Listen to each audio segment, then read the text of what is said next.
Now we will talk about how to determine the crystal structure using a probe. So how do we measure the structure of the crystal? So to probe the structure of a crystal, we basically use diffraction of waves, and we need to look at some requirements for the choice of waves that we will utilize for this process. First, the wavelength must be comparable to or smaller than the spacing between atoms, because that's what we are trying to determine, the spacing between atoms. So the wavelength must be comparable to or smaller than the spacing. Number two, it must be possible to detect the constructive interference of the diffracted beam. So we need to have a good detector that is going to show us where the constructive interference occurs. And number three, the beam should be able to penetrate the solid at least a few lattice constants. Well, if the beam does not penetrate the solid, if it reflects from the surface, then it's going to be a surface probe. But our aim here is to determine the crystal structure of the solid. Therefore, the beam has to penetrate at least a few lattice constants so that we can get a good picture of the crystal pattern. So, based on these requirements, the radiation wavelength is given by h nu, Planck's constant, times the frequency, which is hc over lambda, Planck's constant times speed of light divided by the wavelength. And with that, we can obtain, using Planck's constant, 6.63 10 to minus 34 joule seconds, and speed of light 3 times 10 to 8 meters per second. Lambda in micrometers is given by 1.24 divided by energy in eV. So if we're looking for a 1 angstrom wavelength, so the magic number that we obtain here is 12.4 kilo electron volts. So that's the energy we need in photons in order to have this diffraction work, experiment to work. So therefore, energies of the order of a few keV are appropriate. Now we can use, in principle, diffraction of photons, X-rays. The reflectivity is 10 to minus 3 to 10 to minus 5, so it's a bulk probe. We can use neutrons. If you look at neutrons, the momentum of a neutron is h over lambda. That's the de Broglie wavelength. Lambda is h over p. So the energy, kinetic energy of the neutrons will be p squared over 2m. And using neutron mass of 1.67 10 to minus 27 kilograms, I'm assuming non-relativistic case, we can obtain a formula for the wavelength of neutrons in angstroms is given by 0.28 divided by square root of energy in eV. So then the magic number for neutrons is 0.08 eV for a wavelength of 1 angstrom. And for electrons, using the mass of the electron 9.11 10 to minus 31 kilograms, we can obtain the wavelength in angstroms to be square root 150 divided by energy in eV, and there we find the magic number 150 eV for electrons. So 12.4 keV photons, which are X-rays, 0.08 eV neutrons, 150 eV electrons, will give a wavelength of 1 angstroms that is appropriate for probing the crystal structure of a solid. However, if you look at the details of the physical interactions with the crystal, they are quite different. So when we concentrate on X-rays, when the atoms are exposed to electromagnetic radiation, the electrons of the atom experience electrical forces due to the electric field component of the electromagnetic waves. So we have oscillating electric field and magnetic field, and the electric field component will cause oscillations in the electron. So the electrons will start vibrating harmonically at the frequency of the incident radiation, and such accelerated charges will re-radiate electromagnetic waves with the same frequency. So we have the incoming photon here with energy hc over lambda incident, and the reflected photon or the re-emitted photon is hc over lambda reflected, and these two wavelengths are the same for elastic scattering, and so the energy is conserved. So what we see is that these X-rays are interacting with the electron cloud, and the wavelength is of the order of the lattice constant, in which is about an angstrom or a few angstroms. So we can see the diffraction from individual atoms. Now, if you look at the interactions of neutrons with the crystal, well, the neutrons carry no charge, so they're not going to interact with the electron cloud, but they will interact with the nuclei with strong interaction. So it's better for few electron light atoms like hydrogen. They can distinguish isotopes, so that's one advantage. We can easily distinguish isotopes because they have a different neutron number. Neutrons have a magnetic moment, therefore they're good for magnetic crystals. However, the intensity is usually low and hard to detect, but for example, they're preferred in detecting the crystal structure of antiferromagnets. Electrons, on the other hand, will interact with mostly the outer shell electrons of the atoms. Because the electric field of the nucleus is screened strongly by the orbital electrons, the incident electrons will be strongly scattered at the surface. So if you have a 50 keV electron, the stopping distance of these electrons is about 50 angstroms, so that is somewhat appropriate. So they're usually used to probe the surface structure. For example, think about scanning electron microscopy, where you can see with great detail the surface topography of specimens. Okay, so you can see that out of these electrons, neutrons, and X-rays, X-rays are really the best choice for probing the crystal structure in general. And we need to have a few keV X-rays. So how do we generate these X-rays? We have electrons coming from a heated filament. So we pass through a current through a tungsten filament. We boil off electrons. So this acts as our cathode.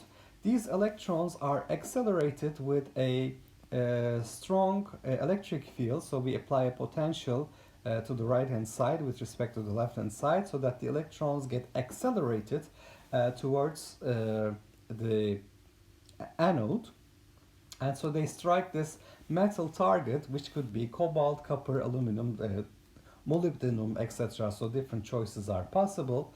They lose part of their energy by decelerating in the field of the atoms.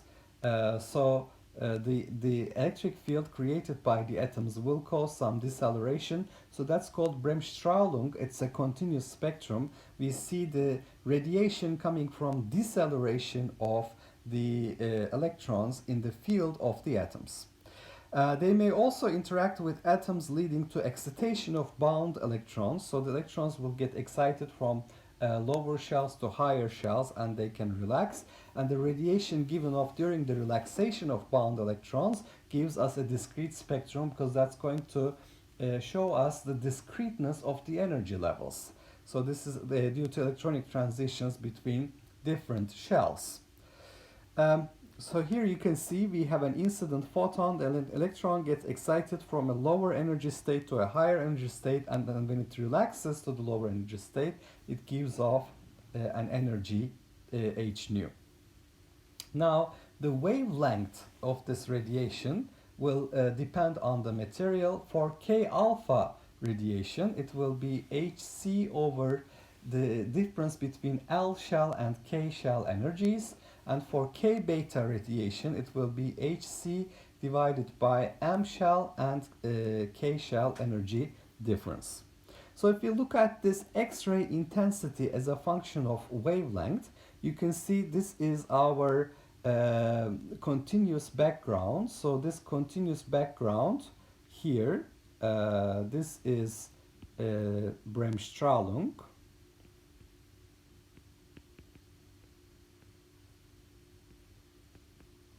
So that's our continuous background. And then here we have K alpha and K beta radiation. So these are discrete spectra coming from this L to K and M to K shell transitions. So you can see data from International Union of Crystallography for copper and molybdenum. Now I want you to notice that there is a minimum wavelength here. So minimum wavelength corresponds to maximum frequency. That's when all the kinetic energy of the electron is converted to a single photon energy. Okay, so that's basically like stopping the electron. So if we have this X-ray incident on a slab of material that has thickness d, we find that it's exponentially attenuated. So the transmitted intensity is different from the incident intensity. It's partially absorbed. So alpha is called our absorption coefficient, and 1 over alpha is the penetration depth.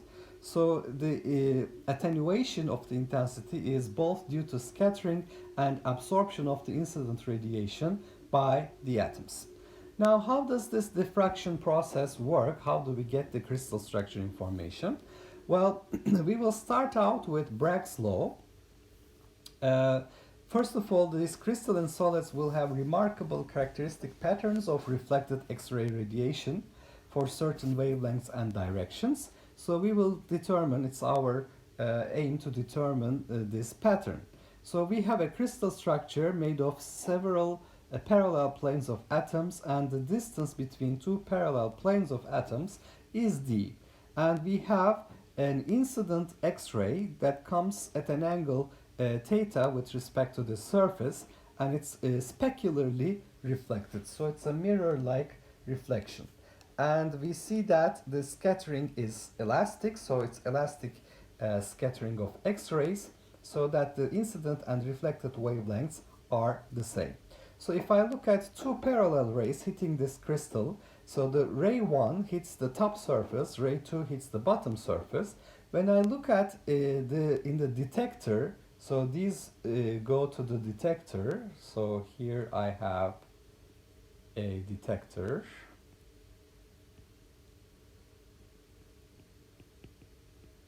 And the detector basically detects the constructive interference of these two rays. So when do we get constructive interference?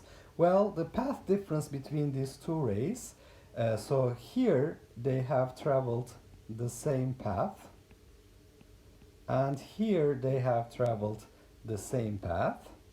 However, there is a path difference that is occurring, delta L1 plus delta L2. As you can see from the geometry here, it is 2d sine theta. So the path difference between these two rays is 2d sine theta. When this path difference is an integer multiple of wavelengths, the reflected rays from successive planes will interfere constructively, and this integer is plus minus 1, plus minus 2, etc., and it's known as Bragg's law. So the integer m is known as the order of interference. So when this condition is satisfied, 2d sine theta is equal to m lambda, we have Bragg's law. So by looking at the interference pattern for different orders, and since we know the angle with which we are sending our X-rays with respect to this crystal plane, we can determine, for example, d, the separation between atomic planes. So that is one information, useful information we would obtain.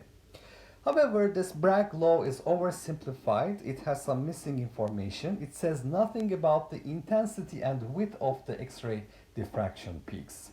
So it doesn't give any information about the intensity and width of X-ray diffraction peaks. It neglects differences in scattering from different atoms. So if it's a copper or aluminum, it doesn't matter. The Bragg law is the same. And it neglects distribution of charge around atoms. So if you have an ionized version or not ionized version, etc., we don't see any difference in the Bragg law. So this is basically not sensitive to the type of atoms or the ionization state of the atoms, and it doesn't give any information about the intensity and width of the diffraction peaks that we will observe. So it's an oversimplified low. However, it does give us one condition to look for in determining the diffraction pattern. Okay, so we have gone through several possible scenarios to probe the crystal structure. We have seen that the wavelength of our waves should be an angstrom, and that corresponds to for photons 12.4 keV, X-rays for neutrons 0.08 eV, for electrons 150 eV.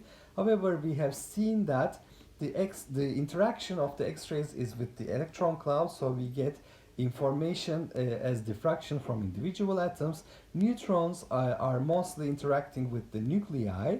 There's one exception if you have a magnetic crystal, because they have a magnetic moment, they also give information about the magnetic structure.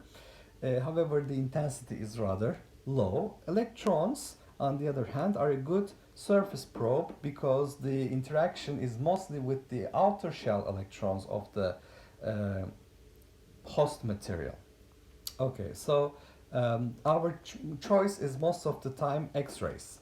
And X-rays are generated in a vacuum tube. We have a filament, we boil up electrons, they are accelerated towards a metal target where they are decelerated. That gives us a Bremsstrahlung continuous spectrum, and also the interaction with the incoming electrons and the electrons of the metal results in transitions from K shell to L shell and M shell, etc. So we get K alpha or K beta radiation corresponding to these transitions. So if you look at X-ray intensity versus wavelength, we see a minimum wavelength which corresponds to maximum frequency when all the kinetic energy of the incoming electrons is converted to a single photon.